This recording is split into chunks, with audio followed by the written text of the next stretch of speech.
په خوانو امتونو کې بچا د چا ادب احترام کولو نو قرآن حدیث دا وایي چې هغې به ورته د تعظیم سجده لګوله. دا په هغه امت کې جایز وه. دغه د تعظیم سجده دا د هغې ادب او احترامو، دا د هغې ادب او احترامو. هر چې زمونږ استاسي دین د اسلام دی نو ما تاسو ته ویل په دینی معاشره کې ډیر آداب دي. یو په هغه آدابو زمونږ استاسي د دین او د اسلام کې هغه دا دی چې هر کشر به د خپل مشر ادب کوي، احترام به کوي، تعظیم به کوي. نو که یو کشر رولګي د خپل مور او د پلار یا د خپل سخر یا خواخي یا د خپل پیر یا د استاد یا د یو مشر او د عالم دین یا د یو نیک او عادل بادشاہ چې دیندار بادشاہ وي د هغه لاس سپي نو دا بالکل جایز دی. په دې باندې بتاو تاسو احادیث بیانوم د شریعت مطهره د روی دا بالکل جایز دی. بعض خلک داسې دي چې هغې لاس سپولو ته شرک وي، بعض خلک داسې دي چې هغې لاس سپولو ته بدعت وي. نو نه دا شرک دی، په لاس سپولو کې بالکل شرک نه لازمیږي. لاس سپول دا داسې یو عمل دی چې د دې تعلق تر مخلوقه دی، د دې تصور د خالق سره نشي راتلی. اوس الله تعالی سره څوک لاس ملاولی شي؟ جواب را نغی. الله تبارک و تعالی جسم نه لري، جهت نه لري، مکان نه لري. الله تبارک و تعالی جوهر جسم نه دی. نو غرض مې دا دی د دې تصور د خالق سره نه راځي نو دلته به شرک څنګه لازم شي؟ شرک خو په هغه څه کې لازمیږي چې د دې تصور د خالق سره راتلی نو بیا به مونږ ویلو چې او شرک دی. نو ګوره دا اوس به تاسو ته د احادیثو نه ثابتوم. او لاس سپول بدعت هم نه دی.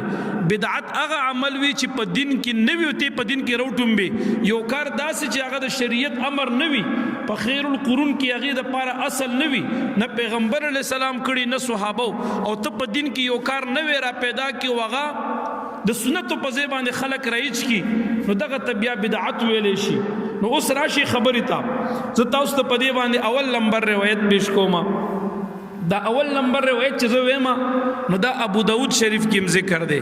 دا حدیث مبارک په الادب المفرد کې امام بخاری ذکر کړی دی. دا حدیث شریف په مشکات کې ذکر دی. دا حدیث مبارک په نسیم الریاض کې امام خفاجی ذکر کړی دی. غنو محدثینو دا حدیث ذکر کړی دی. اوس ورته تاسو توجه غواړم. حدیث مبارک کې راځي کله چې نبی علیہ الصلوۃ والسلام مبارک کرا بی بی عائشہ رضی اللہ عنہا فرمائی چې نبی علیہ السلام مبارک کرا بکله خپل لور بی بی راغه بی بی فاطمه الزهرا رضی اللہ عنہا. نبی علیہ السلام باندې خپل لور ته ادبن مبارک به د شفقت د وجنه د محبت د وجنه ورته پاسې دو بدرې دو. نبی علیہ السلام با په خپل باندې خپل لور ته پاسې دو. او روایت کې راځي دا خپل لور به راواغست او دا مبارک به خپل ک په سر باندې. بعضی روایتو کې علما چې ذکر کوي نو هغه کې لاس راځي چې د لاس به خپل کو، بعضی کې وایي چې شفقت د وجنه ما نبی علی السلام دا خپل لور به خپل کړلا او بیا به د بیبي فاطمه راوست رضی الله عنها او په خپل بستر باندې به کینه ولا. نو ګوره نبی علی السلام به ورته ودرېدو خپل لور به راوست او په خپل بستر به کینولو دا به خپل کړلا. حدیث مبارک کې راځي ابو داود کې ذکر، ادب المفرد کې ذکر دی، دغه رنګ په نسیم الریاض کې ذکر دی، دغه رنګ په مشکات کې دا حدیث ذکر دی.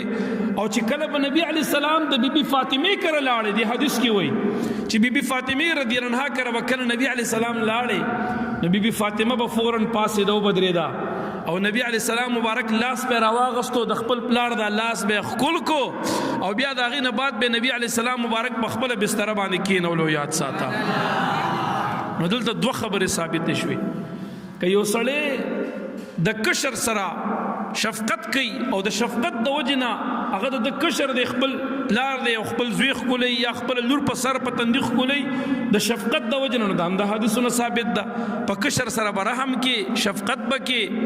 او که یو کشر رولګي او د خپل مشر ادب او تعظیم کوي احترام کوي نو شریعت مونږ ته وښودل چې د نبی علیه الصلاۃ والسلام په کور کې څوک لوی شي او بیبي فاطمه رضی الله عنها د هغې تربیت نبی علیه السلام په خپله باندې کړی دی. او نبی علیه الصلاۃ والسلام به چې کله د دې بیبي فاطمې کره لاړه رضی الله عنها نو دا به ورته پاسې د وبدرېدله.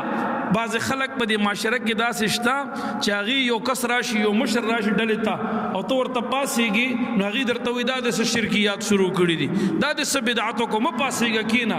هغه خفکیږي مخو د اهل حدیث چې ځان توای مونږ تاسو هغه د وهابیانو په نوم باندې پیژنو نن هغه امت کې د کشرانو له دا ذهنیت جوړي چې مشر ته مپاسا په کتابونو کې دا خبره لیکلې ده او په بیاناتو کې هم کوي چې چاته به زه نه پرېږدي نه به پاسېږي په مجلس کې ورته دی دا خبره په زور او شور سره کوي حالان کې داسې نه ده نبی علیه السلام به چې د بیبي فاطمې رضی الله عنها کره لاړې نو هغه مبارکه به ورته پاسې د وبدرېدله او د نبی علیه السلام لاس به ښکل کو او مبارک به په خپله بستره باندې کېنولو یاد سات